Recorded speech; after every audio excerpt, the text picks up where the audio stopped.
Hola, ¿qué tal? Quisiera brindar un gran y cariñoso saludo en el nombre de nuestro Señor Jesucristo, nuevamente hablando acerca de la palabra del Señor. Como comunidad cristiana, queremos hablar sobre lo que es ser una comunidad. Creo que es fundamental, es muy importante poder plantear y plasmar este hecho.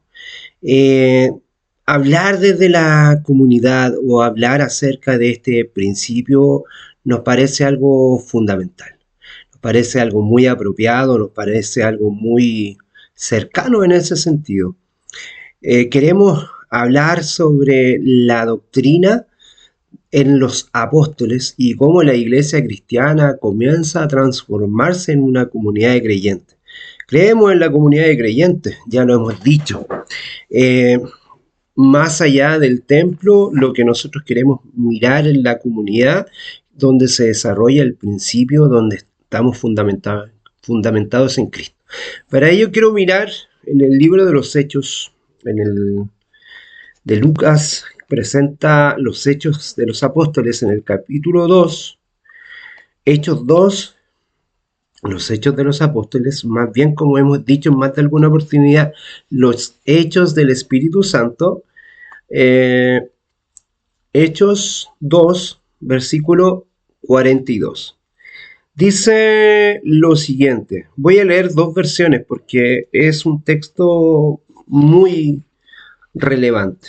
Dice, y perseveraban en la doctrina de los apóstoles, en la comunión unos con otros, en el partimiento del pan y en las oraciones.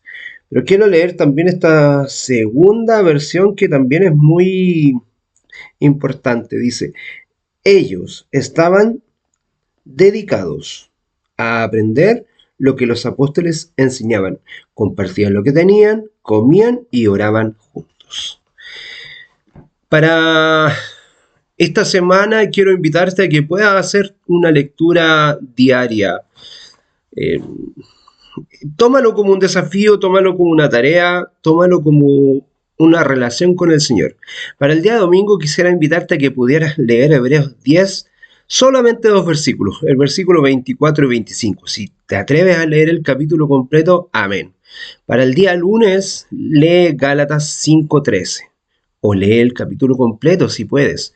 Para el martes, Filipenses capítulo 2, los versículos 1 y 2 o puedes leer el capítulo completo. El miércoles te invito a que leas Efesios 4, versículo 32 y la invitación es para que lo puedas leer completo y no salgas del contexto que está ahí planteado. Para el día jueves, Colosenses 3:16, el día viernes, Primera de Juan, capítulo 1, versículos 6 y 7, y para el sábado, Primera de Pedro, capítulo 1, verso 22. Obviamente la invitación, al igual que los otros días, es para que tú puedas leer todos los días un capítulo de la Biblia. Sin embargo, si no tienes la posibilidad, puedas leer los versículos que yo te señalé. Antes de entrar en el tema que hemos hablado sobre la comunión, el poder hacer comunión y enseñanza, así como iniciaba la iglesia cristiana, queremos pedir la bendición del Señor para que tú también puedas ser más poderoso y más potente que la misma iglesia primitiva. El comportamiento y la actitud que formaban parte de esta iglesia primitiva en este último tiempo, en nuestro sentir, en la comunidad de creyentes, ya sea en un hogar, ya sea en un templo, ya sea en el lugar donde el Señor te permite que tú puedas mostrar la doctrina de los apóstoles y presentar quién es Jesucristo, la nueva fe que estás mirando en Cristo de una manera relacional pueda ser distinta. Por eso es que te quiero invitar a que podamos orar y que esto se pueda plasmar en nuestras vidas de manera verdadera. Querido Señor, tú conoces cada uno de los desafíos y los muchos deseos que tenemos de vivir contigo, de poder ser una iglesia en movimiento, que sea una iglesia viva como nosotros somos cuerpos vivos y gloriosos ante ti, Señor. Más allá de un templo, la iglesia la construimos entre todos. Hemos dicho que la iglesia está creciendo, la comunidad de creyentes, las personas que están conociendo tus verdades y mirar quién eres tú a la luz de la palabra, mirarte a ti en las escrituras, así como tú hiciste en el camino con dos de tus apóstoles, Señor, caminando hacia Maús, te reflejaste en toda la escritura, comenzando de Moisés en adelante y pasando por todos los profetas, Señor. Así queremos también que cada uno de nosotros pueda ser una iglesia viva. Nosotros somos la iglesia, podemos reunirnos en una casa, en un templo, en un lugar de adoración, pero lo principal es que nosotros seamos ese templo vivo donde pueda morar tu espíritu para conocerte realmente. Todo lo pedimos en tus méritos, Señor. Amén y amén. La mirada en Cristo nunca fue una fe contemplativa, sino que más bien participativa. Muchos hermanos hoy día pueden estar en templos preciosos, bonitos, 2.000, 3.000 personas, todos levantando la mano, adorando, cantando, pero ¿dónde está la comunidad de los creyentes? ¿Dónde se está reflejando a Cristo en otro espacio? Como decía por ahí un cierto pastor muy querido, cuando vamos el fin de semana al templo o 2 o 3 veces en la semana o 1 o 2 veces en la semana, todos podemos tener cara de culto.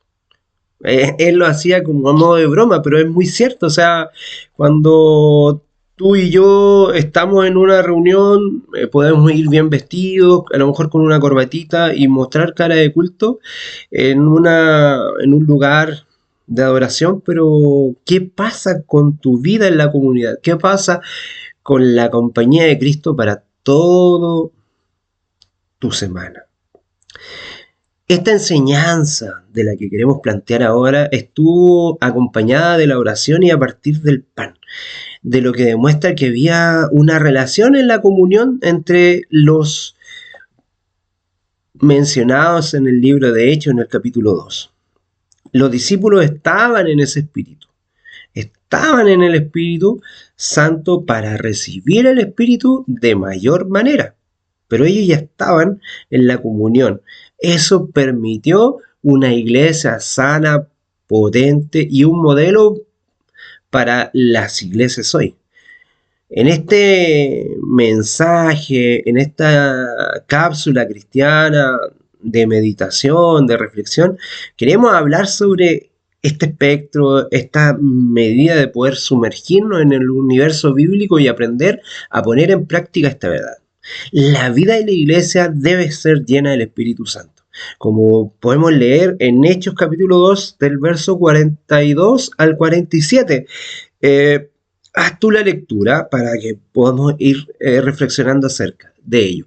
La iglesia llena del Espíritu Santo está ante todo principalmente equilibrada y necesita tener una doctrina sana, una vida espiritual, la palabra del Señor, poder en Jesucristo, una conducta que demuestre a los demás por el medio del testimonio que refleja esa comunidad cristiana, la calidad y la cantidad de participación, pero de una manera equilibrada. Muchas veces, hace pocos días hablaba con un amigo y un poco se sentía abrumado porque en el lugar donde él participa hay 5 reuniones a la semana, 5 reuniones a la semana.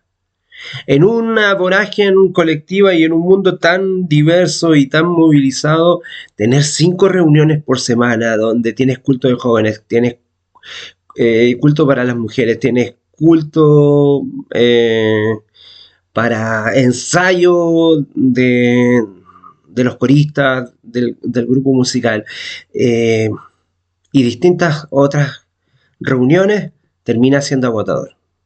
Y no se disfruta. O sea, él lo contaba no desde el disfrute.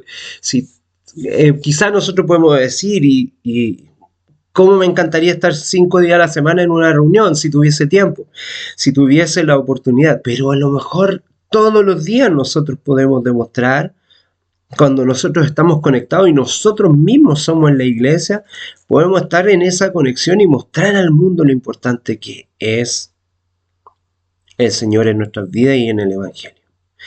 Mostrando el Evangelio de una manera práctica, de una manera sana y puesto en acción, como decíamos desde el inicio. ¿Qué marcas debe llevar una iglesia llena del Espíritu? Si analizamos estos versículos que mencionamos del 42 al 47, vamos a parafrasear algunas ideas.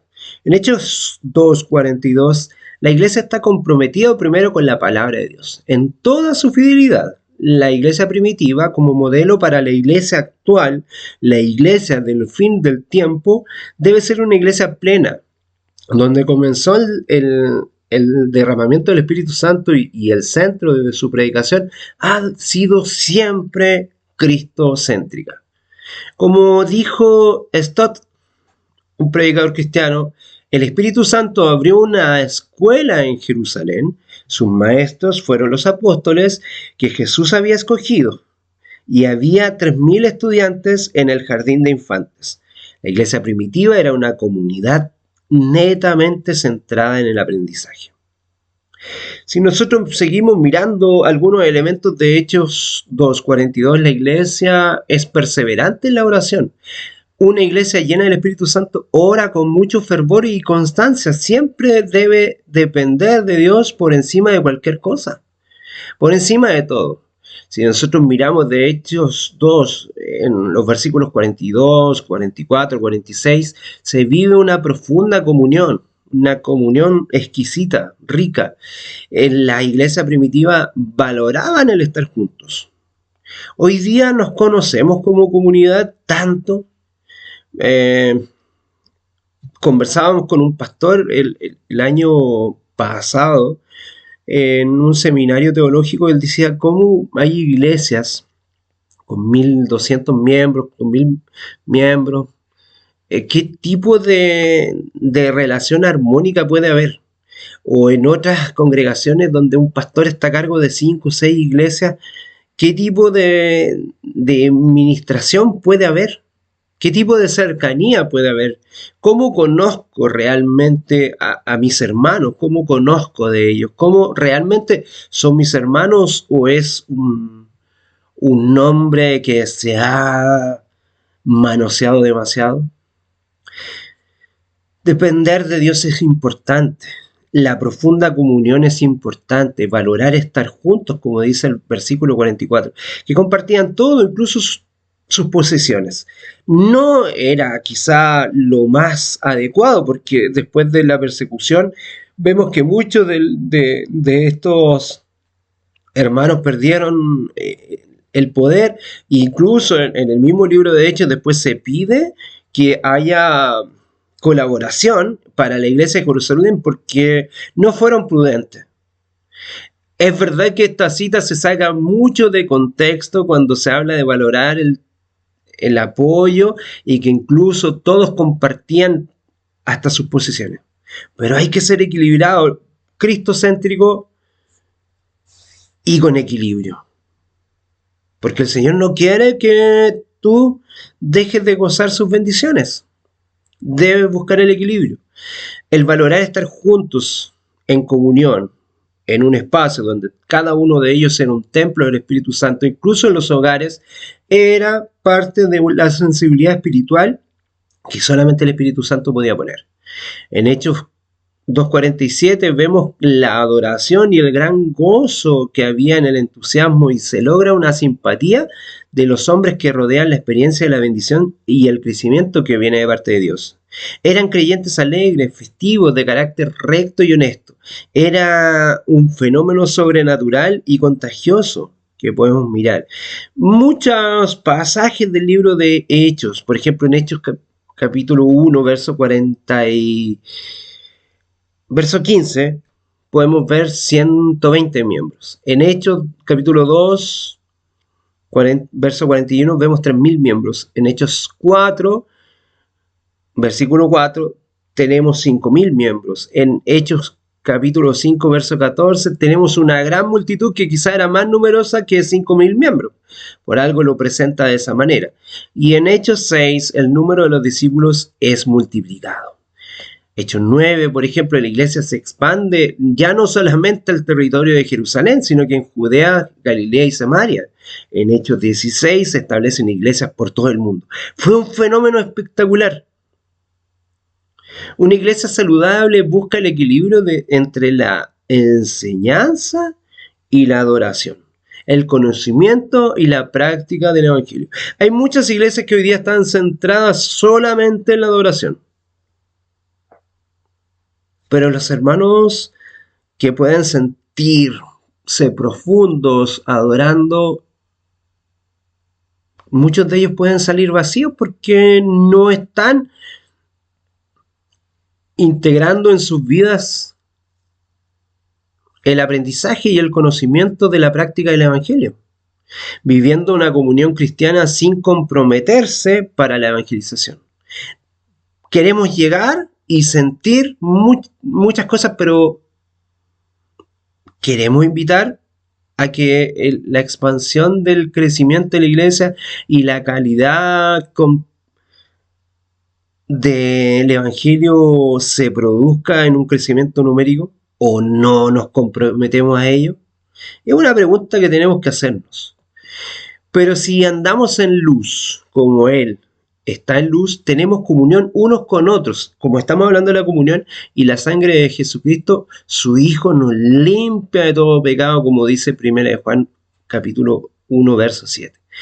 El versículo que habíamos estado mencionando comienza declarando que si estamos en la luz como lo está Dios, habrá en nosotros un reflejo de esa actitud. Estaríamos en luz, es decir, si dejamos de andar en tinieblas. El resultado de esto es una vida purificada, principalmente purificada del pecado. Pero es un resultado. Muchos de nosotros quizás están buscando salir de los pecados o limpiarse para empezar a obrar. El Señor hace ese proceso. Tú lo puedes ver a través de toda la Biblia. El Señor ocupó personas que eran imperfectas, incorrectas, llenas de pecado. Isaías dijo: yo soy un hombre pecador. Tranquilo, Isaías, estás limpio desde el momento que yo he pronunciado tu nombre, y estás limpio para hacer mi obra. Eso es fundamental. Si caminamos en la luz, que es la persona de Cristo, toda oscuridad desaparecerá. Qué importante, porque cuando estamos en tinieblas, nuestra primera actitud y nuestra reacción es huir y alejarnos de la comunión. No hay posibilidad de que la luz atraiga el pecado, porque en ese caso la comunión seguramente se verá muy afectada, en ese sentido, y la luz mostrará y reflejará las condiciones que están ahí, el pecado. Así que la primera actitud es esconderse. La comunión con Dios y con nuestros hermanos espirituales solo es posible si caminamos en la luz, como Él está en la luz. Es verdad que hay mucha gente que sigue en grupos religiosos y puede que no esté en la luz, pero si tú analizas ese grupo religioso y miras a fondo y en profundidad, ¿será un grupo religioso verdadero? Hay grupos religiosos que parecen verdaderos partidos políticos. Hay grupos religiosos que parecen verdaderas mafias. La comunión es ante todo una ordenanza bíblica y su práctica refleja el carácter de Cristo y un sello distintivo del verdadero cristiano. Eso es fundamental que lo podamos mirar. Por eso es que queremos plantearnos este desafío de buscar al Señor en la comunión con el grupo de hermanos, pero transformándonos nosotros en esa iglesia que el Señor quiere tener. Que el Señor te bendiga grandemente y, como decimos acá, gracia y paz.